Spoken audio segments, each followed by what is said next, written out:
अस्सलाम वालेकुम, मैं हूं फैसल तारिड़। इमरान खान की रिहाई को लेकर जी खान की बहनें खुलकर मैदान में आ चुकी हैं। पूरी पार्टी की तरफ से अलीमा खान और इमरान खान की बहनें इंतज़ार करती रहीं कि वो कोई पॉलिसी बनाएंगे, इमरान खान की रिहाई के लिए कोई मूवमेंट चलाने के लिए जद्दोजहद करेंगे, और इस सिलसिले में वज़ीर आला को भी तब्दील किया गया। लेकिन ज़ाहिर है पूरी कौम भी इंतज़ार करती रही कि सुहेल हफीज़ साहब कोई कैंपेन चलाएंगे, कोई किसी तरह की वो तहरीक चलाएंगे। फिर वो जिस तरह से आपको पता ही है, सारा ज़ाहिर बैकग्राउंड बताने की ज़रूरत नहीं है कि सुहेल हाफिज़ी साहब ने कहा कि वो महमूद खान अचकज़ई साहब के पास इख्तियार है, अल्लामा राजा नासिर अब्बास साहब के पास इख्तियार है, और खान ने मुझे मैंडेट नहीं दिया। हालांकि खान ने कहा था कि आप स्ट्रीट मूवमेंट की तैयारी करें। बहरहाल बार बार अलीमा खान जो है वो अडियाला जेल के बाहर आती रहीं, एहतजाज रिकॉर्ड करवाती रहीं। बिल आखिर मायूस होकर अलीमा खान ने कहा कि अब हम अडियाला नहीं आएंगे, बल्कि पूरे मुल्क के अंदर इस तहरीक का दायरा कार जो है वो बढ़ा देंगे। पिछले हफ्ते हमने देखा था कि अलीमा खान ने चतराल का दौरा किया, और वो जाते हुए रास्ते में तिमरगरा और मुख्तलिफ इलाकों से होती हुई गई, और हज़ारों की तादाद में लोगों ने उनका इस्तकबाल भी किया, जो कि रिपोर्ट हुआ, वीडियो सामने आई, और लोगों ने तरकीद भी की इवन अफरीदी साहब पर और बाकियों पर कि आप क्या कर रहे हैं। अच्छा, उसका इम्पैक्ट ये आया कि तहरीक तहफ़्फ़ुज़ यानी पाकिस्तान वाले थोड़े से अंडर प्रेशर आए, और उन्होंने कॉल दे दी। उन्होंने कहा कि हम 5 अगस्त को जो है वो तहरीक चलाने जा रहे हैं, खान की कैद को 3 साल जब मुकम्मल हो जाएंगे। उसके बाद क्या होता है, उसके बाद महमूद खान अचकज़ई साहब एक तकरीर करते हैं, जिसके अंदर वो कहते हैं कि मैंने कहा है पीटीआई से कि ये जो तहरीक है ये एक दिन की नहीं होनी चाहिए, बल्कि जब तक रिहाई नहीं हो जाती खान की, यानी हम अपने मकसद हासिल नहीं कर लेते, तब तक यह सिलसिला जारी रहना चाहिए। फिर एक टीवी प्रोग्राम के अंदर अल्लामा राजा नासिर अब्बास ने कहा कि तहरीक चलाने का जो मामला है वो पीटीआई का है, पीटीआई ने चलानी है, हम उन्हें सपोर्ट कर सकते हैं। यानी वो जो एक तासुर था ना, ये जो इतने महीनों से था कि जी अचकज़ई साहब कॉल देंगे, फलाना कॉल देगा, वो जो एक वो जिसे कहते हैं ना कि वो किसी की पॉकेट के अंदर गेंद, आपकी पॉकेट में बॉल, आपकी पॉकेट में, वो सिलसिला चल रहा था।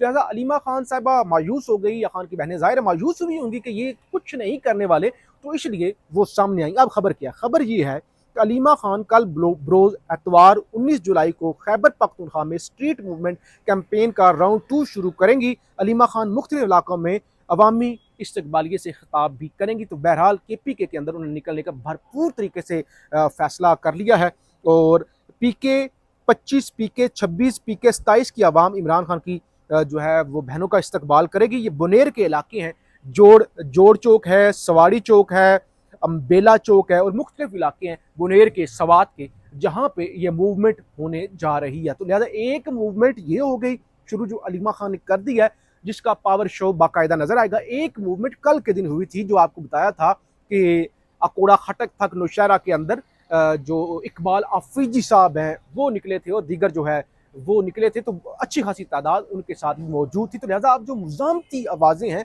वो निकलना शुरू हो गई हैं, और अब ज़ाहिर है इसके बाद फिर तहरीक तहफ़्फ़ुज़ यानी पाकिस्तान वाले या सुहेल हफीज़ साहब भी अंडर प्रेशर आएंगे। एक दूसरी तहरीक भी शुरू हो गई है, आज बाकायदा उसकी अनाउंसमेंट हो गई है। आल पाकिस्तान जो वकला की तहरीक है, अली मोहम्मद कुर्द साहब को उसकी सरबराही दी गई है, और उन्होंने कहा कि इमरान खान बहादुर है, मर्द का बच्चा है, वो डटा हुआ है, तो हम जब तक अब सिलसिला ये ख़त्म नहीं होता तब तक तहरीक शुरू रखेंगे। हम खैबर पख्तूनख्वा के अंदर जलसे करेंगे, इज्तिमात करेंगे, लंदन के अंदर भी इज्तिमात करेंगे। उन्होंने कहा अब मुझे जिम्मेदारी सौंप दी गई है, तो मैं इस हवाले से किसी भी तरह से पीछे जो है वो नहीं हटूंगा। तो लिहाजा जिसे कहते हैं तहरीकों का सिलसिला वो शुरू हो गया। इसी तरह कल एतवार का दिन है, मौलाना फजल रहमान साहब ने भी इस्लामाबाद के अंदर आल पाकिस्तान वकला कन्वेंशन बुला रखा है। मौलाना फजल रहमान साहब उससे खुद भी खिताब करेंगे। इससे पहले मौलाना फजल रहमान के भाई ने भी प्रेस कॉन्फ्रेंस की थी, जो हाफिज अहमदुल्ला साहब की प्रेस कॉन्फ्रेंस या टीवी बयानात हैं, या गफूर हैदरी साहब के GHQ के बाहर धरना देने वाले बयानात हैं, और उसके बाद जिस तरह से उनके खिलाफ मीडिया कैंपेन हो रही है, जिस तरह से उनको वो आयशा गुलालई ने जिस तरह के बयानात उनके हवाले से दिए, और बाकी भी स्पीकर पंजाब असम्बली से लेकर सब वो ज़ाहिर है आपके सामने ही है। तो लिहाजा इस सिलसिले में अब मौलाना फजल रहमान क्या अल्लाह अमल देते हैं वो भी बड़ा अहम होगा। तो लिहाजा बात करने का मकसद ये है कि सड़कें जो हैं वो गर्म होने जा रही हैं, और या एक तो ये हो सकता है कि ये जेन्युइन तहरीकें हों, दूसरा ये कि चीज़ें चल रही हैं। कुछ लोग ये भी दावा कर रहे हैं कि ये हुकूमत घर जाने वाली है। तो जब भी किसी हुकूमत को घर भेजना होता है, जैसे खान की हुकूमत को घर भेजना था, तो हमजा शहबाज, मरियम नवाज, बिलावल जरदारी, मौलाना फजल रहमान सारे एक्टिव हो गए थे और सब ने लॉन्ग मार्च करना शुरू कर दिए थे। पेट्रोल वो कहते एक नहीं, दो नहीं, तीन नहीं, पूरे 12 रुपए वो कहते पेट्रोल कीमतों में इजाफा हो गया, तुम्हारे हाथ नहीं कांपे, तुमने ये नहीं किया, फलान नहीं किया, तुम चोर हो, फलाने हो, ढमकाने हो। और आज रोजाना की बुनियाद पे कीमतें, वो सारी कहानी आपके सामने है। अच्छा, जावेद हाशमी साहब के हवाले से आपको मुसलसल रिपोर्ट कर रहे हैं, जिस तरह से कल उनका पूरा दिन घर का घेराव किया, फिर रात को उनके घर में पुलिस घुसी, और अब खबर ये है कि जो जावेद हाशमी साहब का बयान आया, कहते हैं अभी मेरे घर के बाहर पुलिस की भारी नफरी के साथ शेख मजहर अब्बास और वकास हिराज नामी जो डिप्टी कमिश्नर और CCP मुल्तान के पाले हुए लोफर हैं आए हैं और आसिम मुनीर के हक में नारे लगाकर चले गए हैं। मेरे मुलाजमों को भी गिरफ्तार कर लिया है। तो जावेद हाशमी साहब की जानब से कहा गया है कि मेरे मुलाजमों को छोड़ दो, मैं अपनी गिरफ्तारी देने के लिए तैयार हूँ। दूसरी तरफ सुप्रीम कोर्ट से ज़रा अच्छी खबर सुन लें। ज़ाहिर है अदालतों से इस मुल्क में बहुत कम ही अच्छी खबरें आती हैं। खबर ये है, सुप्रीम कोर्ट ने इमरान खान से मुलाकातों का केस समाअत के लिए मुकर्रर कर दिया है।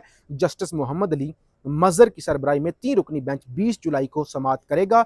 मिशाल यूसुफजई और उज़मा खान ने मुलाकातों के लिए दरखास्तें दायर कर रखी हैं। इस्लामाबाद के अंदर आज इस्लामाबाद जो बार है उससे जस्टिस मोहसिन अख्तर की, यानी साबिक जज इस्लामाबाद हाई कोर्ट के, फिर उनका तबादला कर दिया गया लाहौर हाई कोर्ट में, उन्होंने भी खिताब किया है और उन्होंने कहा कि जो है मैं सब कुछ गुजार कर आया हूँ, भुगत रहा हूँ, लेकिन बड़ा खुश। उन्होंने कहा मैं 1995 से वकालत कर रहा हूँ, हमारे दौर में हमें नहीं पता था कौन अदालतें कंट्रोल करता है, कौन जज है, किस अदालत का कौन चीफ जस्टिस है। उनका इस हवाले से खुश, कम से कम अब चीज़ें एक्सपोज हो गई हैं और लोगों को पता चल गया है कि सिस्टम कौन चलाता है या सिस्टम के अंदर क्या होता है।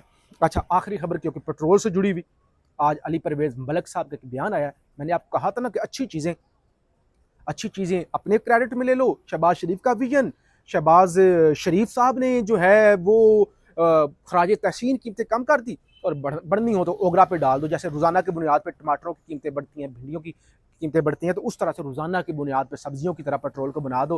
हालांकि पूरी दुनिया के अंदर, मुल्क के अंदर एहतजाज हो रहा है, पेट्रोलियम जो मालिकान एसोसिएशन है वो एहतजाज करिए कि तुम कर क्या रहे हो। और अगर कहते हैं कि आलमी दुनिया में रोज़ाना की बुनियाद पर कीमतें महंगी होंगी तो रोज़ाना की बुनियाद पर यह तयन होगा। वो भाई, जो आज कीमतें आलमी दुनिया में महंगी होंगी, वो वाला पेट्रोल या डीजल पाकिस्तान में पहुंचने में तो 1 महीना लग जाएगा। तो आप पाकिस्तान में आज ही महंगा कर देंगे जो सस्ता पेट्रोल है। तो इस तरह से खिलवाड़ हो रहा है। कहते हैं एक मरतबा फिर खित्ते में बढ़ती हुई जंग से तेल की मंडियों में भूचाल आया हुआ था। बैनुल अक़वामी मंडी में डीजल का भाव $110 से बढ़कर $140 और पेट्रोल $89 से बढ़कर तकरीबन $100 तक जो है वो आ चुका है। ओगरा रोज़ाना की बुनियाद पर बैनुल अक़वामी मंडी की कीमत के लिहाज से पेट्रोलियम मसनूआत की कीमतों का फैसला आप अपनी वेबसाइट पर शाया करेगा। अंदाज़ा कर ले, रोज़ाना की बुनियाद पर। भाई हद है। या तो ये कि क्वेटा के अंदर ये फैसला होना, आलमी मंडी क्वेटा के अंदर हो, आलमी मंडी लाहौर के अंदर, तो फिर समझ आती है कि चलो एक दिन 24 घंटों के अंदर पेट्रोल डीजल यहाँ पे पहुंच जाएगा। जब आलमी मंडी कहाँ पे है, उसका पेट्रोल डीजल आना कब है, तो आप कैसे रोज़ाना की बुनियाद पर उसका तयन कर सकते हैं। बहरहाल मैंने आपको बताया था, ये सिर्फ ईरान जंग का इस्तेमाल करके लोगों की जेबें, और ज़ाहिर मुल्क नहीं चल रहा, बंद गली के अंदर है मैशत, तो ये दिहाड़ियाँ लगाना चाहते हैं। बहरहाल सड़कें गर्म होने जा रही हैं। अलीमा खान से लेकर सारी जो है वो मुख्तलिफ बुकला से लेकर सियासी जमातें सड़कों पर आने जा रही हैं। फीडबैक ज़रूर दीजिएगा। पाकिस्तान जिंदाबाद।